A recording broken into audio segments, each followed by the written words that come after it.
Okey, kita perlu faham bahawa sekarang kita berada pada apa yang kita panggil sebagai fasa pemulihan ekonomi. Ya. Jadi bila kita kata fasa pemulihan ini, ekonomi belum pulih sebenarnya.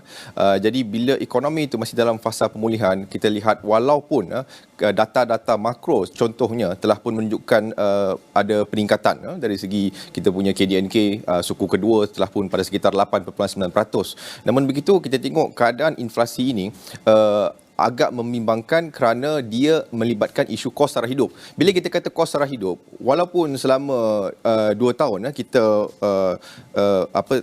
mengalami isu ataupun masalah krisis pandemik COVID-19 ini, walaupun pada bulan April kita telah membuka sempadan, kita kata okey, dari segi pandemik pun sekarang sudah ada kelonggaran dan sebagainya.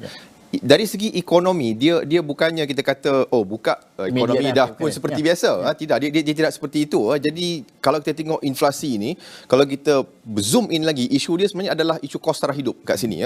Kos sara hidup yang melibatkan dua perkara. Yang pertama adalah dari segi corak perbelanjaan isi rumah. Yang kedua adalah dari segi harga barang yang dihadapi oleh setiap isi rumah yang berbeza-beza daripada golongan B40, M40 dan T20. Dan kita tahu tadi pun kalau kita tengok data inflasi, kalau kita pecahkan dia lagi, yang paling tinggi itu adalah inflasi makanan 7.2%. Jadi kalau kita tengok golongan B40 lah yang menghadapi barangan makanan ini sebanyak lebih 35% mereka berbelanja kepada makanan. Jadi sebenarnya mereka lah yang akan menghadapi masalah kalau kita lihat daripada isu inflasi ini. Dan kalau kita tengok kos sara hidup itu, corak perbelanjaan ini dia ada beberapa komponen penting.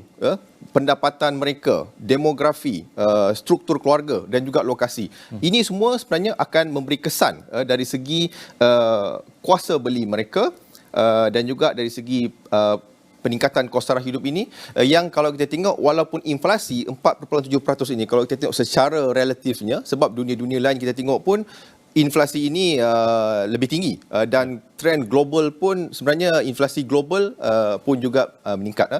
Namun begitu kita perlu faham konteks keadaan rakyat kita yang mana dari segi pendapatannya yang tidak meningkat, dari segi hutang isi rumahnya yang walaupun baru-baru ini ada turun sedikit, tapi 84-85% ini antara yang tertinggi di rantau ini. Betul. Kadar kemiskinan yang sudah meningkat 8.4%. Ini saya sebut kemiskinan mutlak. Kemiskinan, belum lagi kita kira kemiskinan secara yang multidimensional dan sebagainya. Kemiskinan ini lagi ada banyak isu yang kita boleh bincang. Begitu juga kalau kita kata dari segi perkara-perkara yang boleh kita katakan mengganggu-gugat poket ekonomi rakyat.